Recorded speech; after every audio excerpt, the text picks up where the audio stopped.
Devocional Dia a Dia com Calvin, 18 de agosto.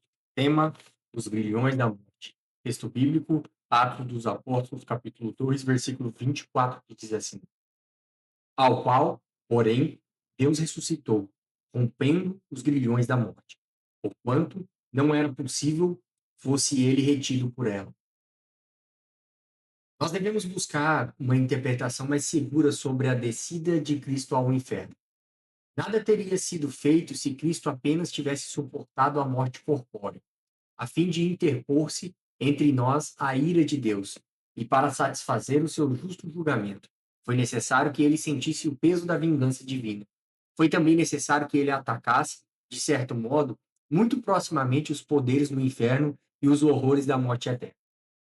Não há nada insólito em dizer que ele desceu ao inferno, sabendo que ele suportou a morte que é imposta ao perverso por um Deus irado.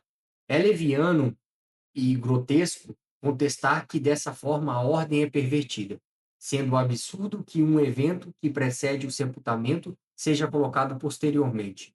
Mas, após explicar que Cristo suportou aos olhos do homem, o credo dos apóstolos acrescenta adequadamente o julgamento invisível e incompreensível que ele suportou diante de Deus para nos ensinar que não apenas o corpo de Cristo foi entregue como preço para a redenção, mas que havia um preço ainda maior e mais descomunal. Ele carregou a sua alma às torturas de homens condenados e arruinados.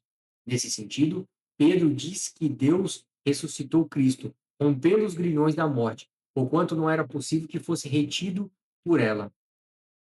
Ele não menciona simplesmente a morte, mas diz que o Filho de Deus suportou as dores produzidas pela maldição e a ira de Deus, a fonte da morte.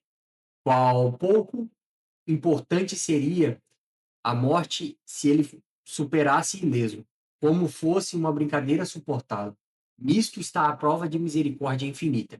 Ele não evitou a morte que tanto temia.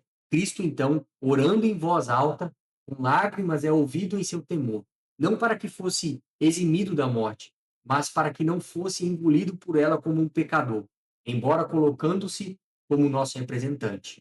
Logo, ao engajar-se com o poder do diabo, o medo da morte e os grilhões do inferno, ele obteve a vitória e alcançou o triunfo para que nós agora não temamos da morte aquilo que nosso príncipe destruiu.